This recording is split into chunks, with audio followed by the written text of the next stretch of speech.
News channel এই মুহূর্তে রয়েছে আমরা রানাঘাটে রামকৃষ্ণ পল্লী শিব দুর্গা মন্দিরে। তো চলুন আজকে কি অনুষ্ঠান আছে সেই বিষয়ে কিছু জেনে নেওয়া যাক। বলুন। আজকে আমাদের সেই শিব দুর্গা মন্দিরে আমাদের শিবকে এতটাই জাগ্রত হয়ে গেছে, তা কি বলবো, এখানে তো অনেক কিছু অনুষ্ঠান করছে।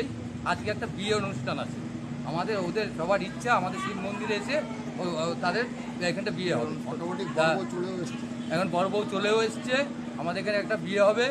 এবং কি বলবো যে এত লোক আমাদের এখানে প্রত্যেক দিন আসা যাওয়া করছে মন্দিরে ঠাকুরের কাছে, এটা এর ভাষা দিয়ে কিছু বলতে পারবো না। আর ঠাকুরের সম্বন্ধে সব আমাদের বাবুদা তালুকদা বলবে, ওদের কাছে শুনে। ওকে, আপনার নাম? আমার নাম বিশ্বজিৎ চক্রবর্তী।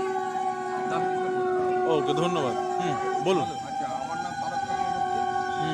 আমাদের এই বড় চলে এসছে, ঠিক আছে। এবার যা বলার বাবুটা বলবে। আমাদের এই মন্দির খুব পরিশ্রমের উপরে মন্দির করা, এবং আমাদের খুব জাগ্রত হয়ে উঠেছে মন্দিরটা। প্রত্যেক দিন নিত্য প্রয়োজনীয় পুজো, সকাল আর সন্ধ্যা আমাদের প্রত্যেক দিন পুজো হয়, এবং এখানে মানুষের আনাগোনা চালু হয়েছে। আমাদের খুব ভালো লাগছে, এবং আজকে একটা বিয়ের অনুষ্ঠান হতে চলেছে। সকলকে মনে জায়গা দিয়েছে যেখানে আমরা বিয়ে করব, সেই রকম ধরনের একটা ইচ্ছা বেঁধে গেছে। তা আমরা সকলে খুব সহমত যে না হোক, একটা বিয়ের অনুষ্ঠানগুলো হোক। মানুষ যেটা ভালো মনে করবে মন্দিরে এসে তার আবেদন করবে ঠাকুরের কাছে, যেটা পাওয়ার সেটা পাচ্ছে এবং মিটছে, মানুষের শান্তি আসছে ফিরে, এইটাই বড় কথা।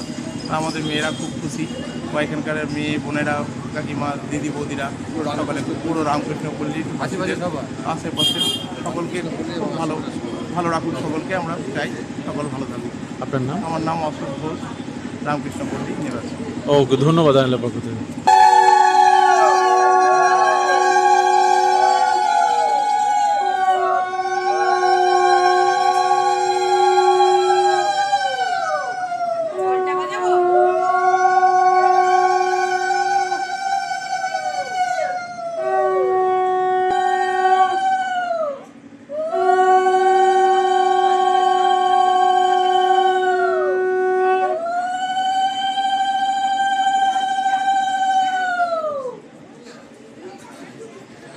আপনারা এখন দেখছেন আরবিএন লাইভ 24 নিউজ চ্যানেল। সঙ্গে থাকুন, পাশে থাকুন আর দেখতে থাকুন আরবিএন লাইভ 24 নিউজ চ্যানেল।